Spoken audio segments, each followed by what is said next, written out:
Mary had a little man. We believe that all men are created equal. To the magnificent mosaic that is America. From radio beacon to radio beacon. I have a dream. Change has come to America. Believe me. Help is on the way. Knock, knock. Who's there? It's a figment of your imagination. Randi Rhodes Show. Turn up your mind. It's Friday, you bastards.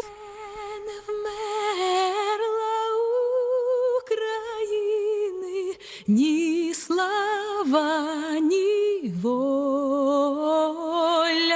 ще нам, браття українці, усміхнеться доля.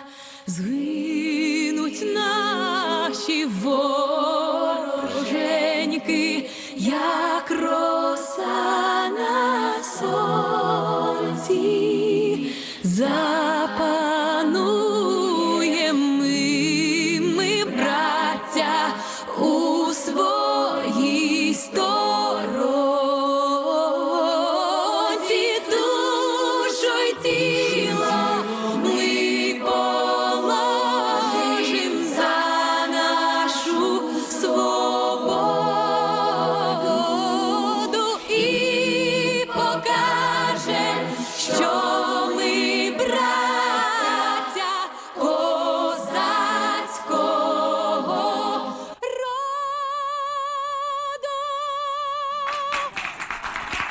Slava Ukraini! Happy Friday. It's a great song.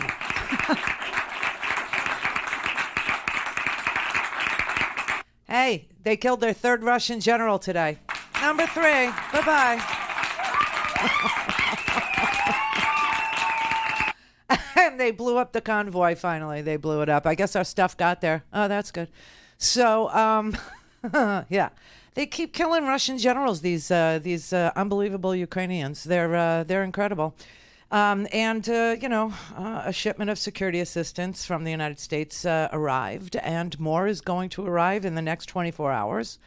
We're still not doing planes. Apparently, I've actually been reading so much that my head is spinning. Actually, I don't know how it's still on my body because it's just spinning.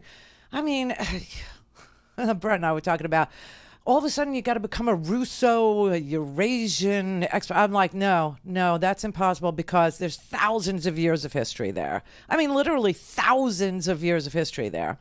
And there is no way. So I'm confining it from 1991 till the present is what I'm doing. But it's overwhelming.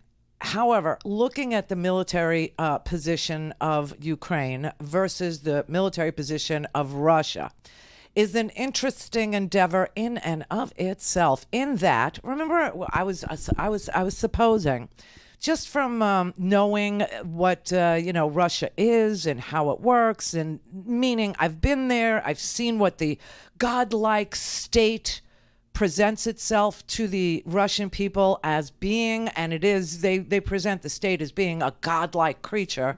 I don't know if you've ever seen the Russian subways. I don't know if you've ever had a little look-see. I suggest you do. So all the I told you I did a subway tour, and it's possible to do a subway tour in Moscow, St. Petersburg, as long as it's guided. You're not allowed to be alone as an American in Russia, period.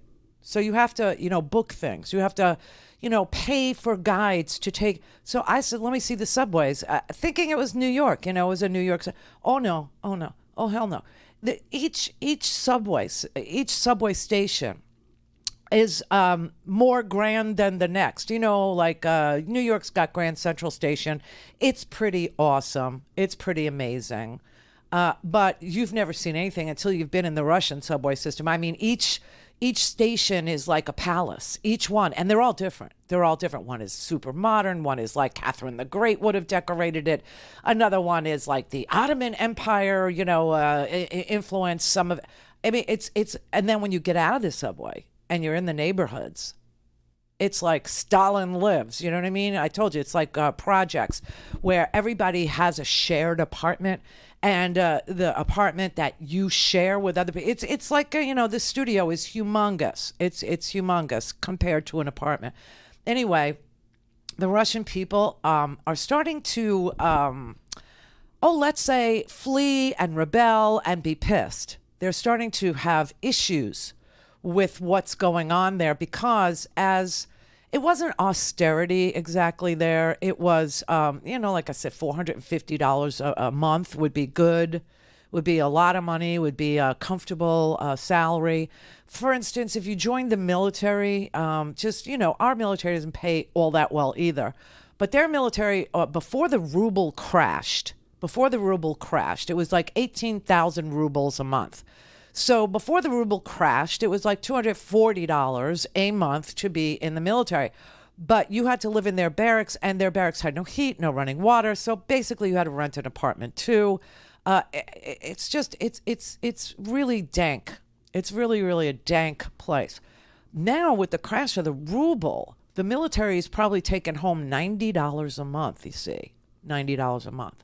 So there's that. And there's obviously reports that are coming out about how the military has been demoralized because they were lied to, which we all know. There's 1,000 videos out there of Russian soldiers talking to the Ukrainians, being allowed to call home and telling their mothers and telling the Ukrainians, that they're so sorry. They had no idea they were coming to Ukraine. They thought they were on a training mission. They had no idea that they were going to be thrown into the deep end of the pool in live combat, and especially in, Ukrainian cities. They really didn't know.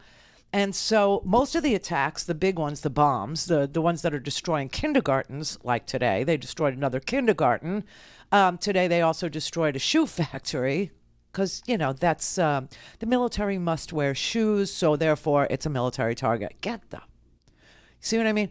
And so the Russian military and the Russian people are starting to grab flights out of Russia. They're starting to become very pissed off because the crash of the ruble is signaling to them a return to austerity, the likes of which most young Russians have never experienced. Like, we're talking Russia, like 1945 to 1960 Russia, like behind the Iron Curtain Russia, like isolated, like toxic Russia. And so, like I was explaining to you that the Russians were going to Armenia. And no one wants to go to Armenia. The Russians don't want to go to Armenia. No one wants to go to Armenia. And the only reason why they're going to Armenia is because Armenia didn't close their airspace to Russian flights. So it's one of the few places they can go. But remember the other day I was telling you that maybe the military, maybe Putin was surrounded by so many yes men that he didn't know that his military was so decrepit. He had no idea that morale was so low. He had no idea that he didn't have modern state-of-the-art drones or, he didn't have smart bombs. He didn't have precision targeting abilities, that almost everything he had was decrepit from the night. And we started to think that because we were seeing some of the captured tank videos, and the tanks were so decrepit and so old that you could only sit there and wonder, like, does Putin even know? Well, turns out that one of the it was like the first Secretary of State position under Boris Yeltsin back in the 90s, okay, he's here. He lives here in the United States of America now. And he's been giving interviews. He's been on TV. His name is Andrei Kozarov. And he was on Ari Melber's show and gave an interview. So I saw that and I started to look him up. There's a very long interview with him. It's in today's homework. I put it there for you to read it if you are so inclined. It's in a magazine called Newsline. It's really long. It's worth reading because Andrei Kozyrev, who was the first top diplomat, the first Russian Secretary of State under Boris Yeltsin, confirms what I thought was probably going on. And that is that Vladimir Putin has no idea how decrepit his military is because the yes men around him are too afraid to tell him they stole the money. A things Randy at RandyRhodes.com. Go for launch. Speaking truth to power, the Randi Rhodes Show. All right, so this is the interview I saw on Ari Show. This is Andrei Kozyrov. He is the former foreign minister under Boris Yeltsin. And he's going to explain to you that all dictators have a problem when they surround themselves with bootlickers. Any dictator or any authoritarian, they suffer from the same problem, that they surround themselves with bootlickers, so to say, or yes men. And those yes men, they are afraid just to report. And I met with those circumstances when I was foreign minister, for instance, in Iraq, Saddam Hussein, or in many other places. And in the Soviet Union, it was like that. I served in the Soviet foreign ministry. I am a career diplomat. And that was exactly like that. Nobody reported the truth. So he probably believed that there is no Ukrainian nation and that he has overwhelming power, overwhelming army, which cannot be, because look at the situation in Russia and the Russian economy. Russian economy has been stagnated for the last 10 years, if not declining. And the corruption is overwhelming inside Russia. So how could the military be totally separate from that? There could not be a military like United States, in a corrupt state. So it's just nothing, not a rocket science to know that. Bootlicker and rocket science. I'm used to the accent, but honestly, he's trying to tell you what he said in this long-form interview, in a short-form interview on the TV. And what he said in the long-form interview was, the Kremlin spent the last 20 years trying to modernize its military. Much of that budget was stolen and spent on mega yachts in Cyprus. But as a military advisor, you can't report that to the president. So they reported lies to him instead. That's why the tanks look that way. That's why the bombs are so dumb. That's why there's no precision-guided missiles. And now the scary thought. So, and this is something that, some of you have brought up to me, and I have no way of knowing. You have no way of knowing. We have no way of knowing. I wonder if, our intelligence units know for sure. What is the condition of his nuclear arsenal? What is the condition of these tactical nuclear weapons? Not the megaton, the giant Hiroshima type bombs. Rumor is there's about 6,000 of those, but the tactical nuclear missiles, the smaller ones, we don't know. I don't know. I have no way of knowing except to tell you that the conclusion that everybody can draw is that Putin is so corrupt and that the people around him are so corrupt. And the only reason why they're around him is for the corruptions, so that they could, enrich themselves. And in order to enrich themselves through the corruption, which is stealing from the Russian treasury, stealing from the Russian people, stealing from the Russian, ill-gotten gains, right, through, sales of everything from gas and oil to, Russian vodka and diamonds and and steel and aluminum and all those things. They need to tell Putin whatever Putin wants to hear so that they can continue to enrich themselves through his corruption. And it's this endless circle of, dread and well, now it seems like last night there was a turn on Russian state TV. As you know, the Russian state TV has been told never to use the word war. They've been told that if they say the word war, it will be deemed fake news, and the penalty for dispersing, distributing, repeating fake news is now 15 years in prison, because Putin has gone full out totalitarian, full out megalomaniac, okay, full out. It's not like, it's just a corrupt, sort of delusional capitalist society where Americans can come and, open a franchise of Kentucky Fried Chicken or whatever. No, now it's full on toxic, Iron Curtain, dark, dank Russia. And so there's this notable mood shift that you can see by watching Russian media. And a lot of people are watching Russian state TV, so we don't have to. And they're making notes of the fact that the pundits who are usually, like the Tucker Carlsons of the world, who are, handmaidens to this corrupt dictator, who are handmaidens to, a la, whatever Trump says is the truth and whatever Trump does is good for America. These are the same kinds of broadcasters that are broadcasting on Russian state TV. And they, last night, decided to say out loud that the ugly truth is darkness is setting in over the economy, and it's because of this invasion of Ukraine, and it's hitting major problems. There's apparently a show. I've never seen it. I can, you can see it. I guess we can see it if, we went on the internet and, had the patience to suffer through it and translate it, have somebody who could translate it for you. But there's a show called The Evening with Vladimir Solovyov. He is, he's the host. He's a propagandist. Everybody that's left on Russian TV are propagandists, right? And he's such a propagandist that he actually said that the bombing of the maternity hospital, the children's hospital, was fake. No one there. There was no one there, so no one was injured, right?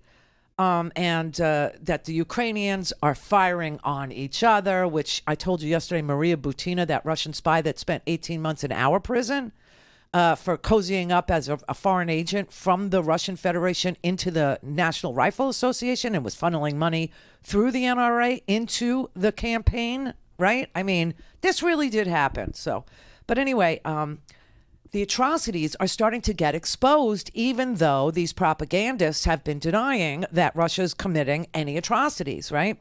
Because there's still a way, there's VPNs, there's private internet connections in Russia, and they're able to see that's why the media is broadcasting all of these pictures.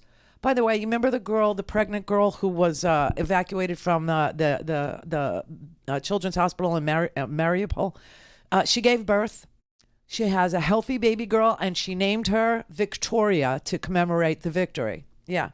So anyway, she's okay. But they're seeing these photographs. They're seeing them. And they're starting to feel the sanctions. They're starting to feel the war. And they're starting to feel the financial price that they have to pay for this war. They're starting to see that the military is broken and that this was an ill-conceived military effort, and that all of this delusion about having the strongest, baddest, most modern military is garbage. It's junk. And the soldiers are telling their mothers this too. And you have to remember that just like here, who joins the military? Well, you have conscripts there that have to serve. But then you have these guys who are from rural Russia who, they joined on their own because they thought that, they'd be fed. They thought they'd be housed. They thought they'd be warm, and they thought they could send money home. Well, now their 18,000 rubles is worth $90. Yeah. Call in, connect. To speak to Randi, call 561-270-3844. 561-270-3844. Hello, everybody. It is the Free Speech TV Spring Pledge Drive, and we want to say thank you so much yesterday for giving $30 or more to get the Humped at the Pump by Trump sticker. You can do that today, too. It's not exactly match day, but you could still get the sticker for any donation, $30 or better, by calling 877-378-8669 right there on your screen, or visit us online at freespeech.org. We're an org because we're a 501c3, not-for-profit. All we're doing here is trying to pay the bills, keep payroll happening, keep the lights on, et cetera, or text us at 44321 and put the letters FSTV in there, and we'll send you a secure link. You can make your donation that way. You can do a sustaining donation, meaning recurring, every month. If you want to cancel, you can cancel at any time at all. It's really easy to set up. So thank you very much for your support for independent media. You know that we're the first to go. We're the first target because we can't be bought. We don't take government money, and we definitely don't take corporate. So there you have it. All right, Kevin in Texas. Hi. Happy Friday. Hey, how you doing? Good. Enjoy the program. Keep giving it to them. Ah, thanks. I was curious though. You're talking about the poor equipment of the Soviet Army and stuff like that. The military. They've always had that. They just build a lot of them, and it's dangerous. I mean, granted, they shouldn't be where they're at all. Get rid of Putin and this could all end. But well, I was looking into like what would happen, what could happen, what might happen, and who would replace him. And it doesn't look like the number 2 there is any better than he is. The number 2 there is a 71-year-old dude, too, from the KGB. And apparently he's the bony, squeaky guy who, just believes in the greatness of the old Soviet Union. So I don't know. Oh, yeah. Yeah. Well, we have the same problem with that past goofball we had. He wants to make white America. What the heck's that all about? They're both like, one is make Russia great again, and the other one is make America great again, which are like white supremacist sentiments, and they're birds of a feather. In fact, this is why I want everybody to understand that Trump was picked by Vlad at the beginning, because the whole deal was to enrich Vlad through the oil and gas business, and Donald Trump. This is what Donald Trump did for him. He went to, he got us out of the Iran deal, which, was a good deal for our national security. To keep Iran from going nuclear was a smart thing. It was a good thing. It was a meaningful step forward. And now you can see why nuclear countries get to do whatever the hell they want. And that includes us, right? So we were, So hey, if we could eliminate the nukes, that nuclear power, I mean, that it would world go a will long way to democratizing the world and making it more fair and less warlike, no doubt.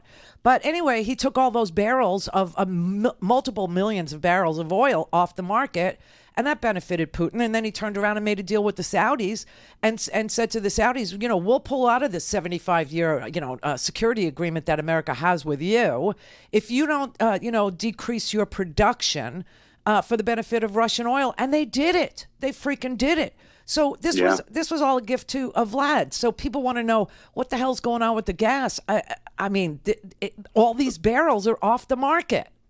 Oh, well, you've said it multiple times how dangerous that man is as far as Putin is, as far as, assassinating people or throwing them into the gulag or, so, hey, hats off to these Russian people that are protesting because, that's as bad as here in Republican Texas, occupied Texas. You try and talk to these Republicans and they go nuts. It's ridiculous. But well, they have to take their their Trump glasses off and start seeing the world as it is, not as they wanted it to be in 1945 or something. Because I tell you, I love to just take that Mein Kampf book out of their hands and smack them upside the head, but I'll get thrown in jail for doing something like that. Give them a Dr. Seuss book or something. Oh, that freaks them out too. Or even a Mr. Potato Head, all of it. Just everything is freaky to them. Everything is bad. Everything is evil. Everything is except an orange dictator. I don't know. We have a representative, a senator, who's reading Green Eggs and Ham. He's supposed to have a Harvard education. That Teddy Trader Cruz. Your lion Ted is really he's an unbelievable world heavyweight champion liar. I've never seen anything quite like him. I mean, he actually met with these truckers who are protesting something that doesn't even exist. I saw that on One American Nazi Network. What is the deal with that? What is the dealio? I mean, we got real problems. We should really be working on solving the real problems that we really have. And instead, he's sitting there meeting with truckers who are protesting, badly protesting, like an ineffective protest against something we don't even have. I don't even understand them. I honestly don't. But, you know, it goes right back to what is going on with Putin and dictators. What goes on with dictators? They always need an enemy. They need an enemy, a foil, if you will, if you might. And Trump's has been Hillary Clinton, and Trump's has been black people and Black Lives Matter. Trump's has been, you know, like Mexicans and the southern border. These are his right? And with him, it's always somebody else. It's never with him. all dictators. With all dictators, it is a common repeating thing. Listen, I want to finish playing Andrei Kozyrov's interview only because he's trying to tell you that NATO, this is what I've been trying to tell you too, NATO is not the reason for any of this. Okay? It just isn't. And I showed it to you. If Russia took Ukraine, God forbid, if Russia was able to occupy and hold Ukraine, then what would be on Russia's border? NATO, everywhere NATO. And right now he's got Latvia, Lithuania, Poland, all these countries are on his border. So, but it's not NATO. It's not NATO. NATO is, for Vladimir Putin, NATO is the southern border. You know what I'm saying? And that's why you see, you know, crazy people on right-wing TV equate the two, because that's a Russian talking point. Look, he needs a foreign enemy to justify in some way this disastrous economy in Russia, which is one of the richest countries. If you look at the mineral resources, oil, gas, gold, everything. And the population is educated and able to do complex jobs. So this disastrous results in Russian underdevelopment. That's something which needs an excuse. And that excuse they find in NATO. NATO never threatened a new Russia. NATO countries are eligible for Russian oligarchs and for Russian successful people. People who have some means. Where do they go? They go to NATO countries. They don't go to Belarus.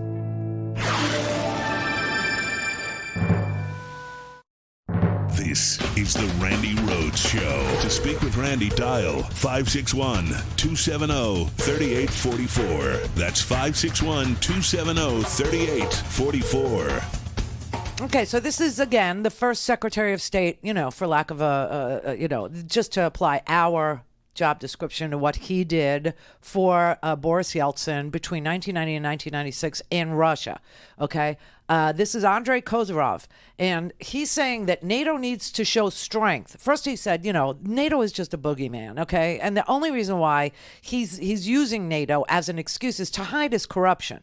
Okay, that's why he's pointing at NATO. Okay, but he said that NATO needs to show strength, and then after that, the people around Vlad, he believes, will turn on Vladimir, and Vladimir will not be around very much longer. If NATO shows more strength, it's okay that there is a response, but don't hesitate to make more responses. He does not hesitate to punch Ukraine or to attack NATO verbally or whatever. So the same is on the other side. It's just ridiculous that everybody is looking, what if he will be offended? Or what if he will be nervous? Well, you're speaking to the impact he has. And you mentioned the propaganda. I've got a little bit of time left, but, you know, you say the propaganda can be a vicious loop for them. You know, was it not Bakunin? Was it not Bakunin who said, don't get high on your own supply? Or maybe somebody else. But that's how we've put it in the United States. My question to you before I lose you in 30 seconds is there anyone inside the Russian government who can even give him the bad news? I'm not talking about overthrowing him, but give him bad news to course correct? Or that's, in your view, out of line, not going to happen? That is less possible than overthrow him. That's a Russian tradition. They fear to tell the boss the truth, but one day they might come with a weapon and escort him either to the grave or to retirement, like happened even in the Soviet Union. So it's rather they will escort him out than tell him the truth. That's the tradition. Damn. Russians are very straightforward and blunt, I have to say. In all my experience, having Russian friends, being in a Ukrainian family, very blunt. So this is what he's saying. He's saying that, they don't even bother to give him the bad news about the reality on the ground. They see the reality on the ground, and then they go and they visit him. And they either, escort him to his grave, as he said, or, just out the door somewhere, somehow, with a weapon. And they would rather do that. They would rather, his words, overthrow him than tell him the truth. So this brings us back to what is being said on Russian state TV, right? And I told you the example of the propagandist is to say, oh, no, the maternity hospital wasn't bombed. We didn't do that. That was a Nazi stronghold. That's what was going on in that hospital. And that's why no one was in that hospital, and no one was in it, and no one got hurt, and no one was wounded, and blah, blah, blah, right? And to deny even that Russia has attacked Ukraine. Right? That's what Maria Butina and others are saying. That's what Lavrov said at the United Nations, to the point where everybody, all the diplomats, got up and walked out. When Lavrov was introduced at the UN, every NATO nation, every single one of the European Union nations got up and literally walked out the door. It's unbelievable. Here, this is very short. I would now like to give the floor to His Excellency Mr. Sergei Lavrov, Minister for Foreign Affairs of the Russian Federation. You have the floor, Excellency. Okay, watch this. And everybody's up. And we're leaving.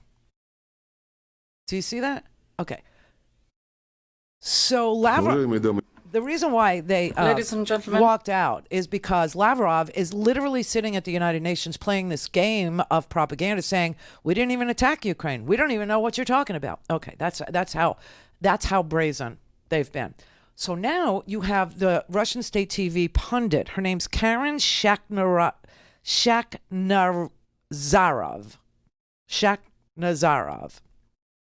She said this on the Russian state TV channel last night, quote, "The war in Ukraine paints a frightening picture. It has a very oppressive influence on our society. Ukraine, whichever way you see it, is something with which Russia has thousands of human links. The suffering of one group of innocents does not compensate for the suffering of other innocent people. I don't see the probability of denazification of such an enormous country. We would need to bring in 1.5 million soldiers to control all of Ukraine. And at the same time, I don't see political power that would consolidate the Ukrainian society in a pro-Russian direction." So those who talked about their mass attraction to Russia obviously don't see things the way that they are. But the most important thing in this scenario, stop our military action. What? Stop the military. Yes, stop our military action. Others will say that sanctions will remain. Yes, they will remain. But in my opinion, discontinuing the active phase of a military operation is very important. Then, you got to realize this is Russian propaganda TV. This is state TV. So she decided to say, yes, Ukraine is a Nazi state. And yes, Zelensky is a Nazi and he's attacking his own people. But you know what? We can't defend it. We can't go in there and protect the Ukrainian people. We can't do. It's a very sick and twisted, way to get at what needs to happen, which is to stop the war. But then she actually downshifts into, well, we all know that the United States is doing this. We all know the United States started the war and they're trying to prolong it indefinitely. And she says, what are they achieving by prolonging the war? Meaning the United States now is where she wants to lay blame. She said, public opinion with Russia is changing. People are shocked by the masses of refugees. People are shocked by the humanitarian catastrophe. People start to imagine themselves in their place. It's starting to affect us, the Russians. To say that the Nazis are doing this is not quite convincing, strictly speaking. On top of that, economic sanctions will start to affect them, and seriously. There will be probably scarcity in Russia. A lot of products we don't produce, even the simplest ones, will not be out. There will be unemployment. They really thought through these sanctions. They're hitting us with real continuity. It's a well-planned operation. Yes, this is a war of the United States with Russia. These sanctions are hitting us very precisely. And this threatens the change of public opinion in Russia, the destabilization of our power structures with the possibility of a full destabilization of our country and the possibility of a civil war here. This apocalyptic scenario is based on the script written by the United States, written by the Americans. They benefit through us dragging out the military operation. Oh, did she just slide into telling the truth right there in the middle of the lying? Yeah, she did. She said, so we need to end it somehow. Then she starts to say, you know, if we achieve the demilitarization and freed the Donbass, that is sufficient. I have a hard time imagining taking cities such as Kyiv. I can't imagine how that would work or how that would look. If this picture starts to transform into an absolute humanitarian disaster, even our close allies like China and India will be forced to distance themselves from us. This public opinion with which they're saturating the entire world can play out badly for us. Ending this operation will stabilize things within the country. And then another pundit, Semyon Bagdasarov, who's a Russian Middle East expert, said, quote, "We don't even feel the impact of the sanctions yet. We need to be ready for total isolation. I'm not panicking. I'm just calling things by their proper name. We should just," he said, the game here is gotcha, and we should just lay down and die. About Ukraine, I agree with Karen. We had prior experiences of bringing in our troops, destroying the military infrastructure and leaving. I think our army fulfilled their task of demilitarization of the country by destroying most of their military installations. They're going to need at least 10 years to restore their military. Let the Ukrainians do their own denazification. We can't do it for them. What do we want? Another Afghanistan or even worse? Yeah, it's the state-run media is now freaking out. You know why? The people are coming. And they see it, and they know it. It's not just the middle class that are fleeing. It's the ones that are left behind. Mary had a little lamb. We believe that all men are created equal. To the magnificent mosaic that is America. From radio beacon to radio beacon. I have a dream. Change has come to America. Believe me. Help is on the way. Knock, knock. Who's there? It's a figment of your imagination. Randi Rhodes Show. Turn up your mind.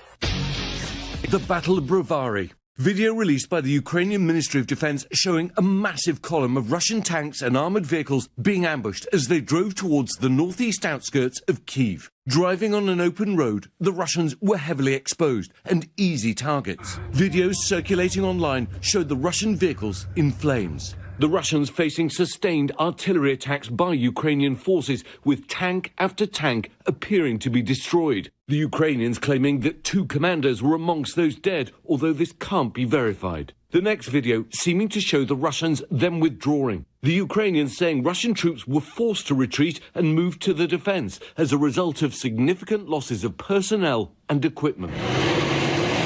Ukrainian forces were also seen driving away in captured tanks. But the humanitarian tragedy inside the country growing ever worse tonight. After yesterday's horrific attack on a maternity and children's hospital in the port city of Mariupol, President Zelensky today saying 3 people were killed, including a young girl. And today, a high-rise building was hit. Even the local fire department in Mariupol was bombed. An attempt to try and evacuate residents failed again when the city was pounded by the Russian military, who only seem to have stepped up their attacks. Firefighters were seen rescuing people from a destroyed building and working to free a seriously injured boy. The shell-shocked residents have been under siege for almost a week. Today, the Red Cross saying people have no power, water or gas for heating. Mariupol's deputy mayor saying 1,300 people have been killed, with reports of bodies lying in the streets, local officials now forced to dig trenches for mass graves. The bravery and the risks are great. In the northeastern city of Chernihiv, in video released by the Ukrainian emergency services, 2 workers carefully defused a massive unexploded bomb. One person carefully dripping water over it to lubricate the threads and prevent a static discharge that could set it off. You didn't get to see the end of that. It's unbelievable. It's unbelievable. I've never seen nerves like that. Nerves of steel. That is incredible. That is like hand diffusing a freaking heavy duty bomb that didn't go off in the middle of the street that is experiencing, as you could hear in the video, bombing. And you know what makes a bomb go off is friction. Any kind of, that's why the water, but I've never seen anybody defuse a bomb like that's, like the Hurt Locker stuff. You know what I mean? That's and you remember in the Hurt Locker, that movie, which I didn't love, but that movie, remember he's wearing like a big bomb suit, right? To, you know, just in case something. This guy, he's got on a pair of like garden gloves. It's unbelievable. It's just unbelievable. So that was yesterday. Today, they're telling us that the, those tanks, that's the convoy that we've all been staring at and wondering what the hell the dealio is.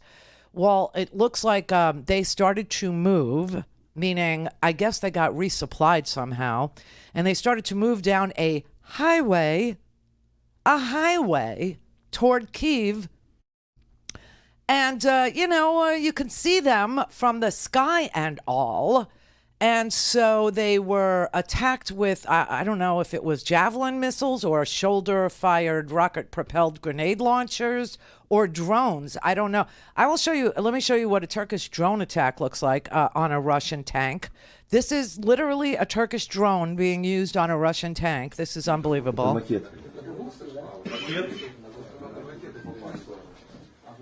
You know, you can see them from the sky, is what you can see.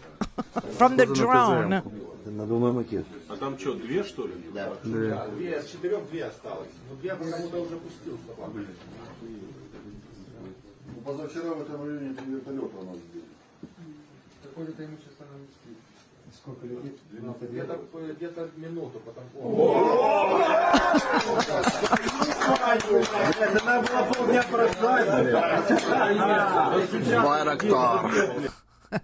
Damn. Yeah, that's a Turkish drone doing its thing. There is what that is. So you can see them from the sky, and they started to move, and so they were attacked. And some of those tanks now are sitting beside homes of Ukrainians outside, about 9 or 10 miles outside of Kyiv now. Why are they parked by homes? Well, they're parked by houses so that you can't shoot missiles at them. You can't shoot javelins at them because they're using the townspeople as human shields. You see how that works? So that was the convoy, the huge convoy that was stationed outside the Ukrainian capital. It's dispersed now. It's not destroyed, but, it's dispersed now. And that was the 40-mile-long tank convoy. I will tell you, there's talk from Belarus now. The Belarusians are talking to reporters, and they're saying, you got to get these Russian soldiers out of Belarus. You know, some people in Belarus are happy with their, crazy Russian puppet president, but most aren't. And so they're talking to the press, and they're going, you know, the Russians are launching from Belarusian territory here. And let me tell you what the Russian soldiers are like. They're here with their tanks, and they're selling the diesel. They're selling their gas for money, and then they're taking the money and buying vodka and getting stinking drunk, and they're like becoming a nuisance. This is what the Russian military has become under Vladimir Putin. Patrick in California. Hi, Randy. Hey. I've heard last night or the night before that there are 13 million Russians who have relatives in Ukraine. This seems so insane. It's like almost like if California went militarily to war with Oregon. The whole thing is crazy to me. That's exactly that's a great analogy, because that's exactly how it is. That's exactly. I mean, it's almost like if Texas went to war with Mexico, and then the ask was give Texas to Mexico, and if you do that, we'll stop the war. Yeah, it's just I just feel like it's a civil war that only Putin wants, Russia doesn't know about, and Ukraine certainly wants no part of. It's just this one guy wants this civil war, and I think when more Russians become aware of this, they're going to go, are you kidding me? What the hell are you doing? Yeah. I always wish that I had some of the tribe in my family tree, but alas, none. I had more chance of my Irish father from Ireland. No chance at all with my mother in Fresno. There's those wasps, not a chance. But my friend Rhonda, who's a former girlfriend, is also, she's from New York City via New Jersey. She used to work with Dee Smith, and she did all the food prep for all the shows, morning shows, but before and after. I've told her as recently as several months ago that I would pay good money to just watch the two of you eat and drink and get drunk, and if you broke out the Yiddish, I'm on the floor. I'm sorry, you could say the Yiddish word for potato or toast or chair, and I'm going to be rolling after a few drinks. I just love the sound of the language. I've always understood as a goy that the concept of the wandering Jew is something, and there's an Irish equivalent I will give you in a moment, that the wandering Jew is kind of boils down to, time to go. No, Nana, we can't take the armoire or the dining room set. It's too much. Got to go. Let's go now. No, it's time to go. Now, the Irish equivalent, I think, is... why? Because it's all Europe. It's all old European culture. The Irish equivalent is, Jesus, Patty, they burned down the farm. What are we going to do? I don't know, Maggie. Get in the wagon. There's too many of them, and I don't have enough bullets. Yeah. We all share this background, no matter which portion of the European continent you're from. It's a very old culture, very similar. Each of us know what to do with a potato. You know what I'm saying? Yeah, it's time. And when it's time to go, it's time to go. And that's right. When it's time to go, it's time to go. And even when it's not time to go, sometimes they make us go. We don't want to go, but they make us go. But yeah, I mean, This attack is an attack on Europe. There's no question that this is an attack on Europe. All things Randy at RandyRhodes.com. Go for launch. Speaking truth to power, the Randi Rhodes Show. So there was a special meeting of the UN Security Council today that was called by Russia. Russia asked the Security Council for today's meeting for the sole purpose of lying and spreading disinformation, and that is exactly what you have heard from the Russian PR this morning. You also heard from Ms. Nakamitsu that the UN is not aware of any biological or chemical weapons programs in Ukraine. Last month, Secretary Blinken laid out with tragic accuracy what Russia was about to do. He specifically warned that Russia would manufacture a pretext for attack, and even cautioned that Russia would fabricate allegations about chemical or biological weapons to justify its own violent attacks against the Ukrainian people. Today, the world is watching Russia do exactly what we warned it would.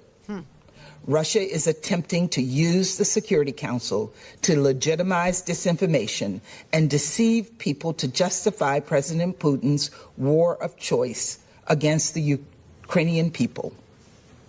And China, too, has been spreading disinformation in support of Russia's outrageous claims. I mean, it's very, very predictable, but it's really, really scary and sad because that is really where we are. The whole point of discussing the deteriorating and demoralized military of the Russian Federation under Vladimir Putin's corrupt regime of stealing is to show you that that is why Vladimir Putin relies on gas. He used sarin gas. He gave sarin gas to Syria. He gave it to Bashar al-Assad, who used it on his people. Russia used it on Aleppo. These dumb bombs, these random dumb bombs that just take out apartment buildings and hospitals. And I mean, there's been strike in Syria. There was an underground hospital that they put underground so that they could tend to their wounded, their injured, their pregnant, and the Russians bombed that. The Russians have bombed 18 health facilities in Ukraine. These are war crimes. So what does he have to lose if he gasses people? Somebody sent me yesterday, I was talking about, how obvious it is that Russia uses biological, chemical, atomic agents like polonium and, the Skripal poisoning and the Novichok and, the sarin gas, obviously, in Syria and other places, Chechnya. And somebody sent me one I had totally, blocked out of my mind because it was so gruesome. But I remembered it as soon as I saw the article. So thank you for, jogging my memory. I wrote you back and I said, oh, my God, I totally, forgot about it. But in 2002, this is important. In 2002, you guys will remember this because it was so gruesome. But what you may not remember is where this happened. It happened in Moscow. It happened in Russia, in the capital city of Russia, in Moscow. There was a theater, right? And you had about 800 people in this theater in Moscow. I think it was a movie premiere or some such thing. Chechen rebels, meaning the people who were destroyed by Vladimir Putin in Chechnya, that was over by, 2001? He had decimated Grozny. The capital city of Chechnya it was in ruins. It was down to the nub. There was nothing left. Nothing at all. He did it in Aleppo too. Same thing. There's nothing left. No hospital, no medical facility, no school was untouched. No kindergarten was left. No apartment building was safe. Everything was reduced to absolute abject rubble. And so the Chechens wanted to retaliate in some way. And in 2002, the Chechen rebels, they were terrorists, no doubt about it. The Chechen rebels took over this movie theater, this theater in Moscow, in Russia. And they said that they had bombs and they were wearing suicide belts and the whole 9 yards. And they took everyone in that theater hostage, everyone in Moscow. They took them all hostage. They hung bombs or what they said were bombs from the ceiling of the theater. And they held these people in the theater for almost 5 days. Almost 5 days. Finally, Vlad decided that he didn't know what to do. He had no earthly idea what to do. And so he decided he was going to gas the theater.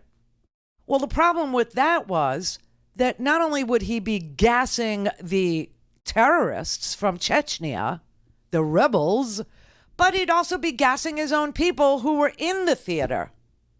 And guess what Vlad said? Too bad. And he gassed all those people in that theater. Every one of them. It turns out all these many years later, 20 years ago now, which is crazy to say 2002 was 20 years ago, but it was. Okay. And so the British got pieces of clothing from some of the dead Russians and started to do experiments on them to see what the hell this substance was. It turned out it was carfentanil, which we all know is an epidemic in this here country now, right? Carfentanil, it's more powerful than fentanyl. It's about 100 times more powerful than fentanyl. It's about 10,000 times more powerful than morphine or any, heroin-based drug. And he actually had turned it into a gas. And it poisoned everyone in there. So that's how Vlad fights. And so the scary thing is that now he's saying the Ukrainians and the Americans have these biolabs. Now, of course, Fox News is repeating this vile swill. We don't have any chemical or biological weapons. We don't hold them. We don't make them. We don't store them. We certainly don't sell them. But you can't say the same thing about Vladimir Putin's Russia. And the fact that he called this special session of the United Nations to try and lie in an official capacity to the world by accusing the United States and Ukraine of having chemical and biological weapons tells you that Vladimir Putin is at least contemplating using chemical and or biological weapons in Ukraine because he's losing. Not only is he losing this battle for Kyiv, which is, his thing is regime change in Ukraine. His thing is to get Zelensky. I believe that's what the Z is, Zelensky. Because in Russian Cyrillic, there is no Z. So the fact that they're drawing it tells me that, it's like a secret code for Zelensky, right? But anyway, he wants regime change there, and in order to do that, he has to get rid of, the Rada, which is the parliament in Ukraine, and he has to get rid of Zelensky, and everything that he wants to, do means Kiev. Well, everyone in Kiev is armed right now. Every single person remaining in that capital, they're armed to the teeth. Women, men, you name it, armed. Call in, connect. To speak to Randi, call 561-270-3844. 561-270-3844. I will say this once. Ukraine does not have a biological weapons program. There are no Ukrainian biological weapons laboratories supported by the United States, not near Russia's border or anywhere. So here are the facts. Ukraine owns and operates its own public health laboratory infrastructure. These facilities make it possible to detect and diagnose diseases like COVID-19, which benefit us all. The United States has assisted Ukraine to do this safely and securely. This is work that has been done proudly, clearly, and out in the open. This work has everything to do with protecting the health of people. And animals. It's so sick. And Fox News just sits there, Ukraine has literally on the side of a dictator, literally advocating for the point of view of a dictator, for the point of view of communist China and the point of view of a totalitarian Russia. I mean, this is just, it's unconscionable, and that Americans actually just drink it up, a smaller and smaller segment of the population, but still. But again, it's not new. What's new is that it's a cable station. What's not new is that we've always had Nazis in this country. We've always had fascists in this country. We have always had people who admire a strong man, who would rally for a strong man, who would rally for a totalitarian dictator. That is not new. It's sad that nobody's learned anything from watching totalitarian dictators take 12 million lives in a romp across Europe in modern history. They've learned exactly nothing, but it's not new. David in Arkansas. Yes, Randy. Everybody's been talking about the Russian army and how inept they are. I was been pondering, what about their navy? As you know, they're planning an amphibious landing at Odessa. I was just wondering, wouldn't it be nice if they could get those jets from Poland, do an end around, and take care of that flotilla before it can land its troops on Odessa? Well, what's interesting is when I looked into Ukraine's military, okay, what I found was that they do still have 56 fighter jets. So perhaps they're saving what ammunition is loaded onto those fighter jets for the naval assault on Odessa. Odessa is where my family they're not from there. That's where they lived. I know that place. I know it really well, and it's beautiful. And this is where Russians summer. This is their summer vacation, is Odessa, Ukraine. But anyway, maybe that's what they're saving the ammunition on those fighter jets for, because they've only used, they're only doing maybe 5 sorties a day in Ukraine.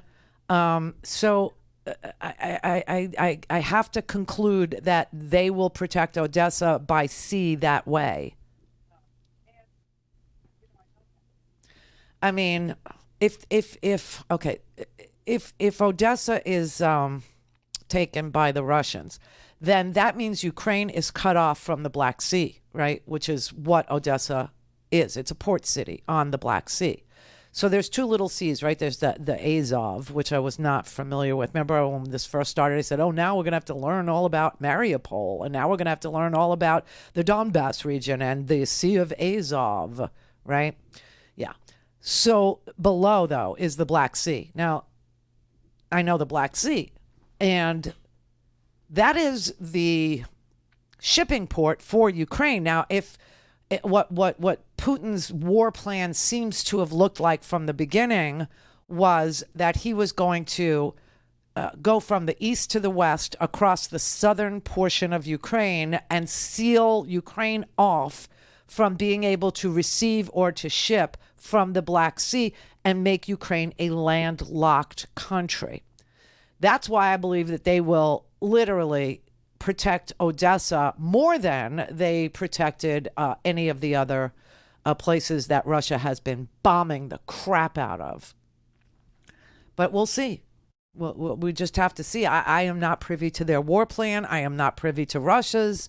I don't know, what the intelligence, units in America know. I don't know. I'm sure we're sharing whatever we know with the Ukrainians.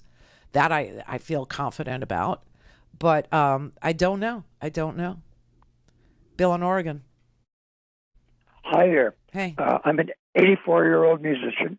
I wanted to tell you, when I heard you play the Ukrainian national anthem, I broke out in uncontrollable sobbing. And I don't know whether I can continue the phone call, but I just wanted to let you know, from a musician's standpoint, this is a total tragedy. And I'm very happy that you played it. Thank you very much. So what do you play? What is your instrument? Mine are string instruments. Anything you can throw across your lap and scratch at. That's lovely. So I should post it on my in the homework site. There's a moment of a young girl. She seems to be somewhere in her 20s in a bomb shelter in Ukraine. She's a really, really good violinist. And she is playing the saddest of songs. I don't even know what it is. I wish I could tell you what song it is, but I would love for you to watch it and tell me what she's playing. It is you want to cry, watch that. It's stunning. It's stunning. She's wearing, just so you can find it, she's wearing a black dress, and the back of the dress is cutouts. Sure, I understand. Yeah, and it's beautiful, and you just see her from behind. She's shot from behind, and then as she's playing the saddest of the sad songs, she slowly turns around, and you can see that she's playing the violin. That would kill me. I'm 84 already. That would kill me. Yeah. Imagine the poor thing having to do. Oh, it's God. Killer. It is killer. And you know what, Bill? This is the crazy part about all of this. If you look at these photographs in black and white, if you would just black and white the photos, which you can do on your phone, so you can do this now, right? We have the technology like right in the palm of our hands. It looks exactly like 1945. It looks like every World War II photo we ever saw about people hiding or people playing the violin, or people on trains, people with one suitcase, people being separated from their children, people saying goodbye. I mean, it's like it's Sophie's Choice in real time. But some of it is magnificent bravery. Some of it is just breathtaking. And you sort of thought, or I did, that was the product of a time gone by. No. This kind of unity and bravery and conviction that freedom is the side that if there was a God, God would fight on that side. This whole thing about God rooting for this one or that one, kind of got perverted with the football games, God wants the Titans to win, But if there is a God or something bigger than ourselves, you gotta kind of think it would be on the side of freedom, not totalitarianism. This is the Randi Rhodes Show. To speak with Randi, dial 561-270-3844. That's 561-270-3844.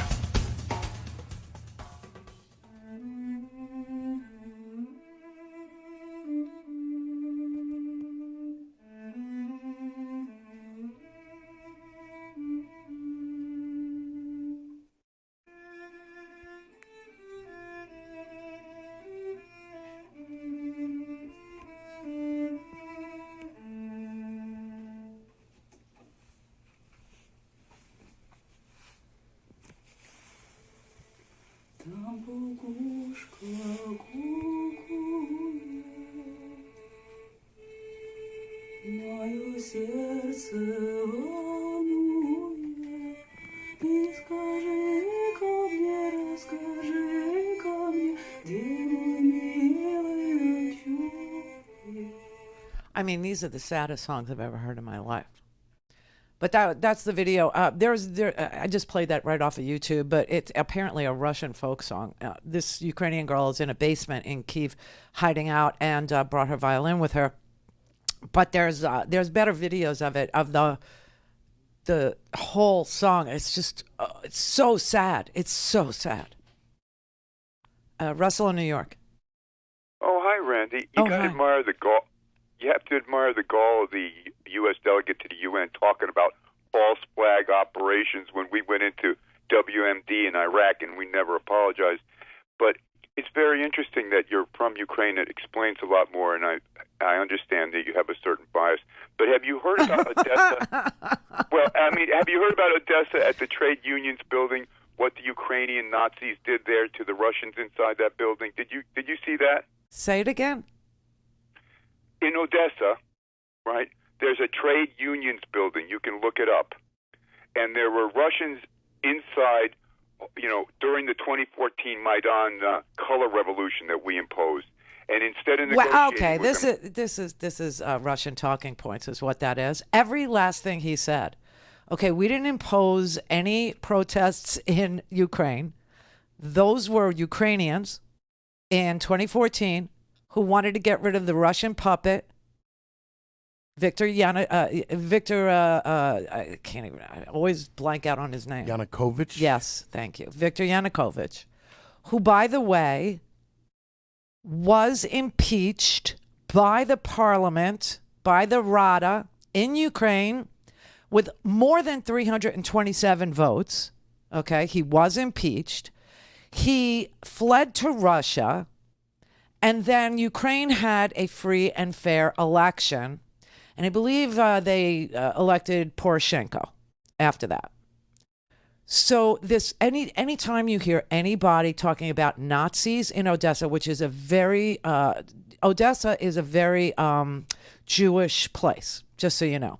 There are Jewish orphanages there. There's a very, very healthy, thriving Jewish community in Odessa, just so you know.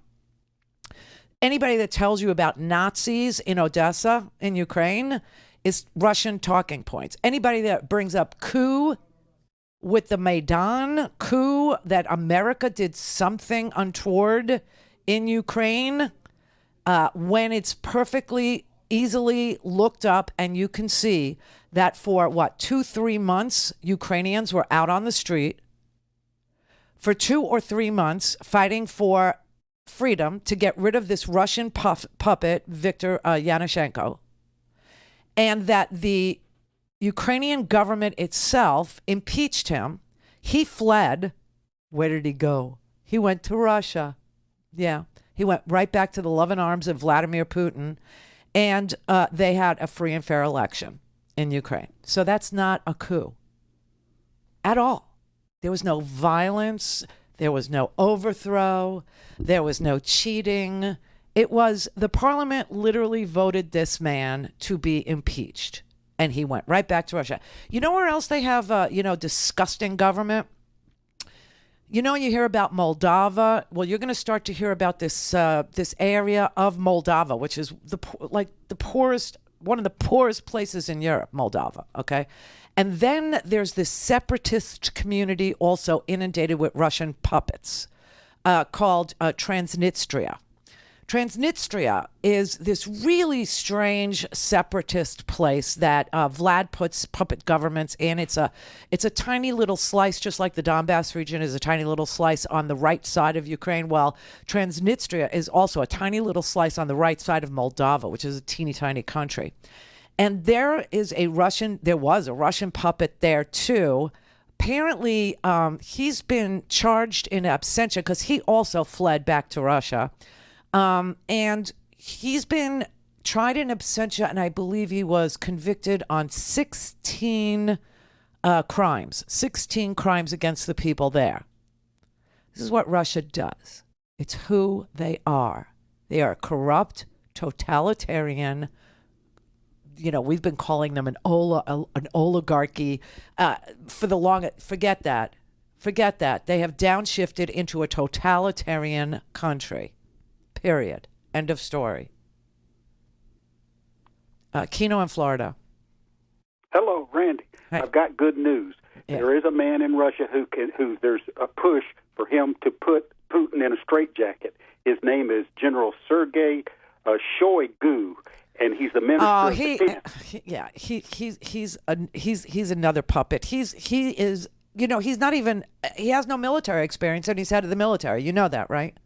Yes, he's a civil engineer by training, and he worked in the emergency services, but he's popular, and he would be possible to replace Putin. He isn't popular. He's not going to be popular once this war ends in a complete and utter disaster, or he actually presides over war crimes, and he actually gasses the people that he finds inconvenient, like he's done in so many places. So. Wouldn't he be better for a change? No. Absolutely no. You don't think so? No, you know what? We need a change from Putin. Yeah, and the change is called elections.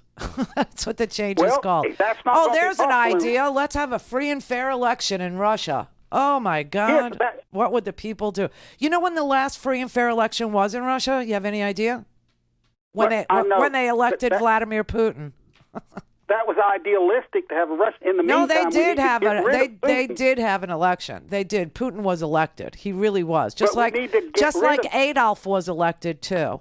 And we don't need to get rid of anybody. We don't need to get rid of anybody. They in Russia need to get rid of Putin. And the way to do it is through free and fair elections. Anything else, if you're advocating for regime change, then you're advocating for another Iraq situation. If you're advocating for regime change, then you have absolutely no relationship to how to support democracy and democratic ideals or principles or anything. They are capable of having an election in Russia. They are. They had one. And they got Vlad. And, do you remember there was a period in time where Vlad wasn't president of Russia? Do you remember we had Medvedev? Which loosely translates into Red Bear. That's kind of what his last name means. But, we had him, right? But everybody knew he was a puppet and that Vlad was in waiting, right? Because they had term limits. Listen, Russia can easily get the message from this unbelievable, destructive, invasion, this war that he has declared, this war of choice that he is waging. And they can get the message loud and clear through the sanctions and the scarcity they're about to see, the darkness, the toxicity of Russia in the rest of the world right now is palpable. And the Russian people are not disconnected from internets. They can see some of what we're seeing, not all of what we're seeing. I mean, for all I know, they could listen to this show. I mean, that's why we started posting crap on TikTok, because they like TikTok. They like Telegram. These are the outlets that they go to. And they also have their own version of Facebook, okay? So Vlad took down Facebook because he doesn't want them to see, right? Because he is a totalitarian dictator. But Russians have VPNs. They have private internet connections. And they can see some things. They know how to do it. They're very sophisticated. They're not illiterate. They're highly, highly educated. Education is prized in Russian society. And when they see this, their relationship to Ukrainians is so pronounced and so deep. It's like a brother-to-brother thing. They just might choose to try for democracy themselves. They just might choose to have free and fair elections. Now, what's interesting is Vlad is up for re-election, which right now is a joke. But, America's going that way, too, where voting is almost a joke in certain places. Just know that. We're not immune from it. But they could choose. And they could choose someone else. That would be the right thing.